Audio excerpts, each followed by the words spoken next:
Shalom, shalom, brothers and sisters in Christ.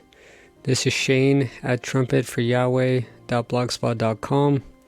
Just want to talk today about some clues in iPad Go 2 and how there's possibly a timeline as to when they plan to divide Israel and Jerusalem with a two-state solution. And I think that the Luciferians created this animated short film, iPad Go 2, as a type of predictive programming where they show us their plans hidden in a very coded format. And some things are not so hidden, but I'm going to try to decipher and decode exactly what is being indicated here and how it may possibly be tied into the destruction of America at the time of a two-state solution in Israel. And so please bear with me as we explore these possibilities. Now, if you're not familiar with iPad Go 2, I do have a decode up at my blog spot, which you could look at there and try to decode for yourself.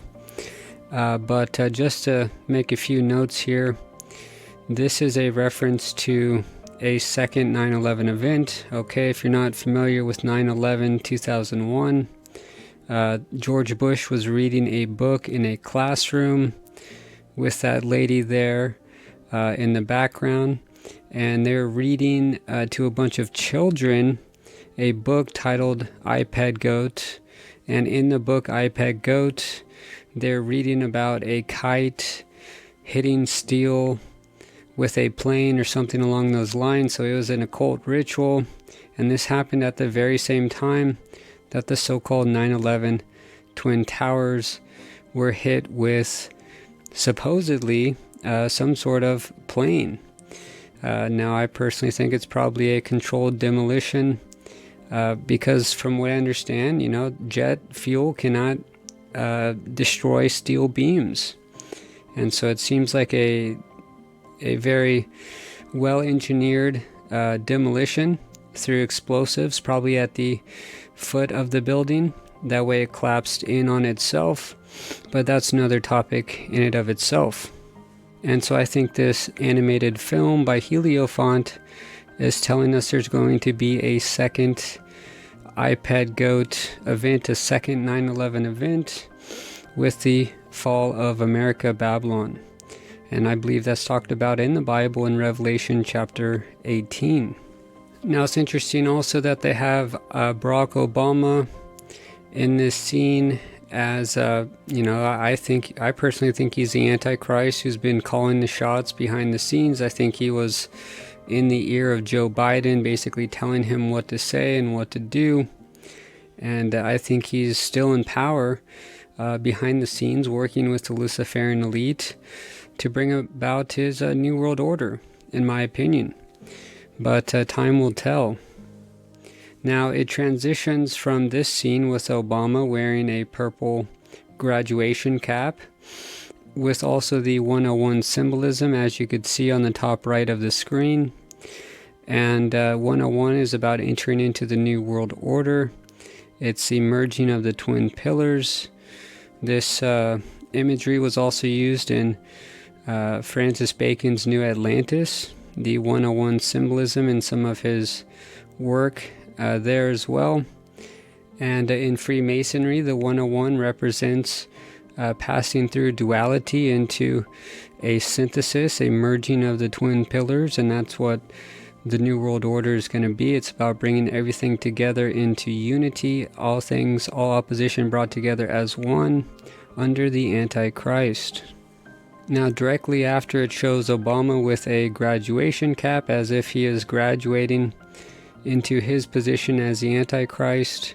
It then shows a scene of a woman with 12 figures. Now there's probably a lot hidden in this scene, and some people speculate this is about Eve eating the forbidden fruit in the garden.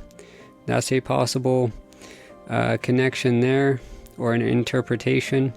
But you might also consider this to be Israel and the 12 tribes. You see that you have 12 different figures in the background, it could be the 12 tribes of Israel, and Israel is like the woman with the apple. As we see in Zechariah chapter 2, that God calls Jerusalem, Zion, the apple of his eye. And so this could be talking about the nation of Israel and Jerusalem as the apple of his eye being divided. Now, some people also speculate this has to do with the 12 months. The 12 figures represents 12 months, and possibly there's a timeline hidden within that as well. But really, it's all just speculation. But I want to show a scene where Israel becomes the focus. Everything goes dark, and everyone focuses on Israel, or the woman with the apple. And, that's basically what happens in Daniel's 70th week. It's a focus on the nation of Israel, because God is going to try to save a remnant of Israel. In Daniel's 70th week, we read about this in Zechariah 12 and 13 and 14. And also in Romans 11, it says that after the fullness of the Gentiles comes in, then Israel will be saved. Then God will direct his attention to focusing on Israel and saving a remnant according to the election of grace. And so by God's grace, he's going to purify and save a remnant in Daniel's 70th week, which is the final 7 years for the nation of Israel. Now, in this scene, you're going to see that there's a focus on the woman and the rabbit in the background. So you might say that this has to do with Easter, something beginning with Israel around the time of Easter, and it begins a counter, or a starting time in which the nation of Israel fumbles the apple, which is Jerusalem, and then the apple gets divided. So this could be talking about at the time of Easter, Israel will begin to lose Jerusalem, perhaps through a two-state solution, dividing the holy city that belongs to the Lord Almighty. And we know that in Isaiah 9, verses 6 and 7, that Jesus, Yeshua, the mighty God, the everlasting Father, the Prince of Peace, will take the throne of David when he reigns. And so they are trying to divide the land, the city that belongs to Christ. But let's go ahead and take a look at this clip.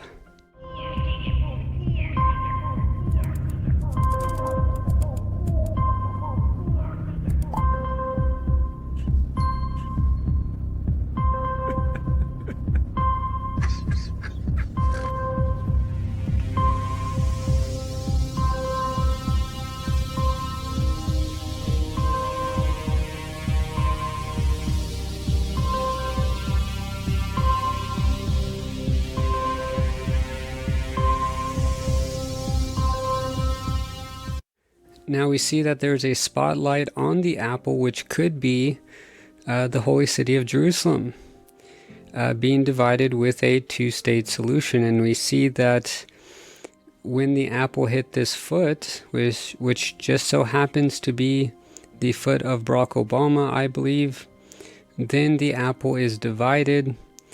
And you also have some symbols on the checkerboard Freemason floor, which appears to be either an LC, maybe for Lucifer, or it could be a 7, an upside down 7, and a crescent moon, which could signify the start of the 7th month. According to the Hebrew calendar, the start of the 7th month is actually the month of the Feast of Trumpets. It's the time of the Feast of Trumpets.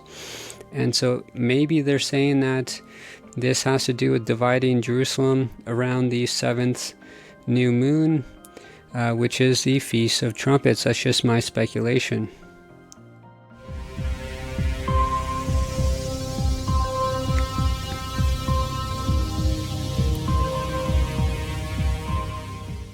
Now here we see that with the apple being divided, you have these like serpent type of worms come out of the apples and create peace.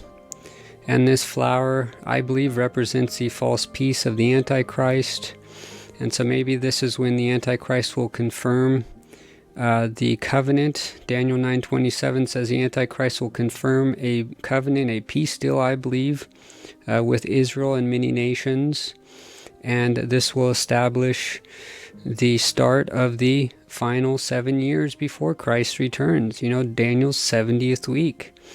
And in the middle, it also looks like maybe that's a dome in the circle of the flower. Maybe that's talking about the Al-Aqsa Mosque. Maybe it's talking about the new temple in Jerusalem. I don't know. That's just my speculation. But directly after this scene, you're going to see Obama begins to sweat. And then you see the fall of America, Babylon, in a second 9/11 event.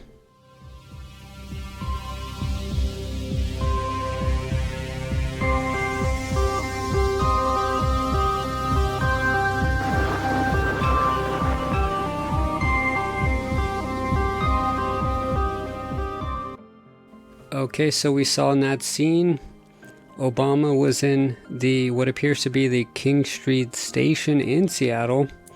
And so I believe this represents the fall of America as Obama graduates into his position as the king of the New World Order, the white horse rider who's given a crown to conquer the nations. And we also see that the time is midnight on the clock tower, and the United States flag has been divided, maybe alluding to a civil war. And it appears to be snowing, but I actually argue that's a nuclear winter. The post-nuclear fallout that brings a nuclear winter to the land. And you also have what appears to be massive tsunami waves coming over into New York City and possibly the East Coast as well, Seattle as well. And so I think they're telling us this is a second 9/11 event where America will be destroyed.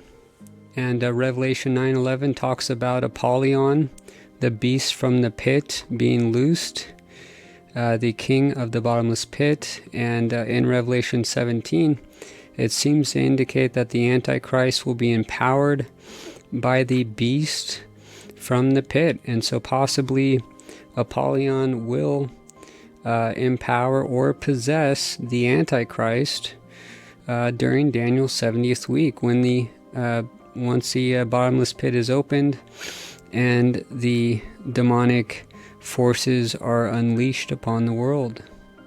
And at the end of the satanic film, you have the Antichrist riding on the boat of Anubis, which I believe represents also Horus being resurrected from the underworld. It's the resurrection of Osiris as Horus, the Egyptian sun god, and he's, ushering in this new golden age, this new dawn of the Luciferians. But I believe it also represents Apollo, the pagan sun god, I believe, of the Grecians or the Romans. And so you have this connection as well with Apollo, Apollyon, and the Antichrist. And the Bible actually calls the Antichrist the son of perdition, or the son of destruction, which is literally the Greek word Apollyon or Apollyos, something along those lines. And so you have the son of Apollyon rising up as the Antichrist to bring forth the new world order and the false dawn of the Luciferians. And I believe the name Heliophon actually talks about the birth of the sun child. Helio represents the sun, or Helios, the pagan sun god, and font is a root word for an infant or a child or a baby. So it's about the bringing forth of the sun child or the sun baby, the birth of the Antichrist onto the world scene. And this is Satan's copycat of the birth of the male child, as seen in Revelation 12, where the nation of Israel will bring forth a male child who will be given a crown or a rod of iron and will be taken up into heaven, which I believe is talking about not only Christ being the head of the male child, but also his believers are the body of the male child, which will rule and reign all the nations for 1,000 years when Christ returns. So you have the birth of Satan's child, the Antichrist and the New World Order, versus the birth of Christ and his body, which is the male child of the Father, the Father's kingdom that is going to be born during the reign of the millennial kingdom of Christ.